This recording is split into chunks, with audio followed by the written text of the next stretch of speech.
وفي أحد الليالي كان جوب نائما، بينما ليلي تمارس الجنس مع داني وتمصه، وفجأة نهض جوب من النوم وذهب إلى الحمام لكي يبول.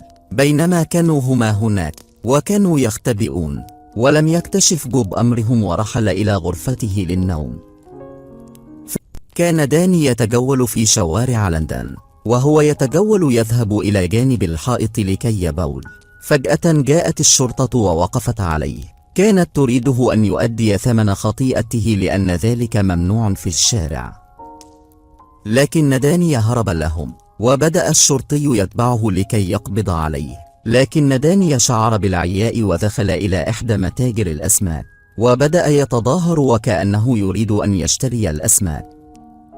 لكن تلك المرأة رأت أنه ليس على ما يرام، وقالت له: هل أنت بخير؟ قال لها: نعم أنا بخير، أنا فقط أشعر بالصداع في الرأس.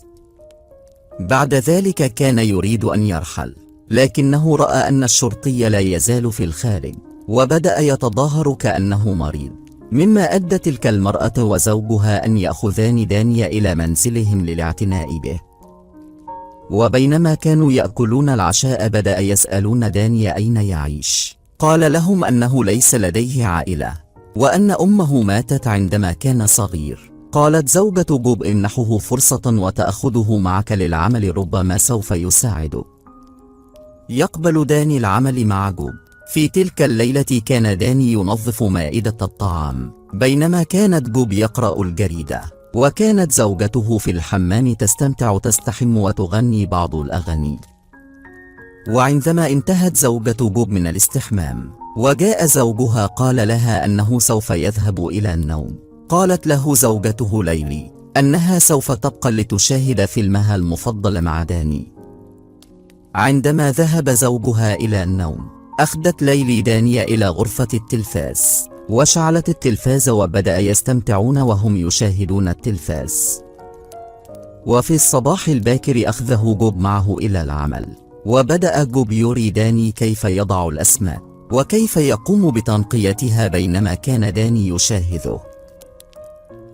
بعد تلك اليوم كان جوب نائما. كان داني يستحم في الحمام، عندما خرج من الحمام وجد ليلي في غرفته. قالت له: هذه ملابس جوب، ولم يعد يلبسها بعد الآن، وأعطته القميص وقالت: أتمنى لك ليلة سعيدة، ورحلت إلى النوم. بعد ذلك اليوم بدأ جوب يثق في داني أكثر، وكان جوب وداني يمارسان الرياضة في العطل بعد العمل. وفي أحد الأيام جاء داني إلى المنزل مبكرا، ورأى ليلي في الحمام وهي تستحم وهي عارية.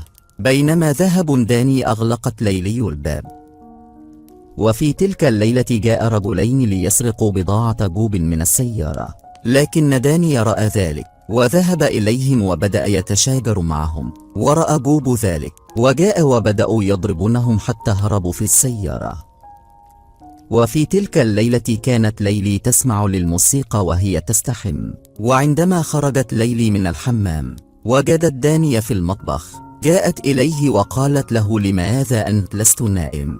قال لها أنه لا يستطيع ويشعر بالحزن. قالت له: لماذا؟ قال لها أنه يشعر أنه يحبها، وكلما يراها في الحمام يشعر وكأنه يريد أن يمارس الجنس معها. كانت هي مصدومة وقالت له: أنا لا أعرف كيف سأجيبك. وفي تلك اللحظة اقترب إليها داني وبدأ في مغازلتها وتقبيلها وحملها إلى غرفته، ومارس معها الجنس. كانت تلك الليلة هي خيانة ليلي لزوجها جوب. في الصباح أكل جوب الفطور وذهب إلى العمل، وبعد ذلك اليوم بدأ يأتي داني مبكرا لكي يمارس الجنس مع ليلي، وبدأت تتكرر خيانتها لزوجها. وبينما كان جوب يشاهد المباريات كان داني يغازل ليلي في المطبخ. بعد عدة أيام جاءت ابنة ليلي من السفر لزيارة أمها ليلي التي لم تزورها منذ أن تزوجت. بينما دخلت ابنتها وزوجها إلى المنزل كانت ليلي تمارس الجنس مع داني، وبدأ زوج ابنتها يبحث عن ليلي وكان يقول: هل من أحد هنا؟ فجأة خرجت ليلي من غرفة داني وقالت لهم يا لها من مفاجأة جيدة. وبدأت تحضنهم، وقال لهم زوج ابنتها أنه يشتاق إلى غرفته السابقة، وسوف يذهب لكي يتذكر بعض الذكريات الجميلة. وعندما دخل وجد هناك داني، وقال له من هذا ومن تكون؟ وقالت له ليلي هذا داني، وهو يعمل لنا أنا وجوب ويساعد جوب في العمل. بدأ زوج ابنتها ينظر إليها نظرات غريبة، وبعدها جاء جوب، وبعدها يستغل داني الفرصة ويأخذ ملابسها الداخلية في القبعة لكي لا يشاهدونها. في تلك اللحظة كل شيء يمر بسلام، ولم يتم كشفهم. بعد ذلك اليوم أخذت العائلة عطلة جماعية، وكان داني يتكلم مع زوج ابنة ليلي، وكانوا يستمتعون بالعطلة.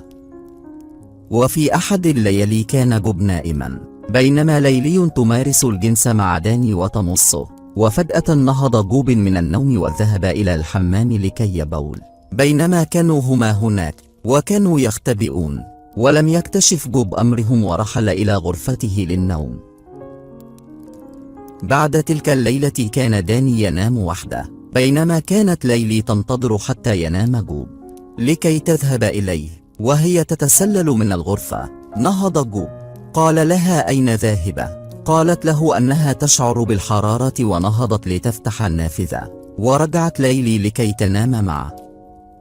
وفي العطلة الأسبوعية كانوا يستمتعون بالأكل في الطبيعة، بينما أطلق جوب الموسيقى وبدأ في الرقص مع ليلي، وكانوا يرقصون معا. وبينما هما يأكلون قال لهم جوب أنه لديه خبر لهم، وقال لهم أنه اشترى 3 تذاكر السفر، واحدة له ولزوجته وواحدة لداني. كان داني سعيد جدا. لاحظت ليلي أرجل داني بين أرجلها وبدأت مغازلته. كانت تعتقد أن داني هو من قام بوضع أرجله هناك، لكن عندما نهض داني عرفت أنها ليست أرجل داني، وكانت لزوج ابنتها. كانت غاضبة وقامت بضربه، وهنا عرف زوج ابنتها أنها في علاقة مع داني. في تلك الليلة كانت حزينة وناثمة، وذهبت إلى داني وقالت له أن زوج ابنتها عرف كل شيء. وفي الصباح أرسل جوب داني إلى منزل ابنته لكي يأخذ لهم الأسماك. عندما وصل داني وجد ابنته في الباب وهي حزينة.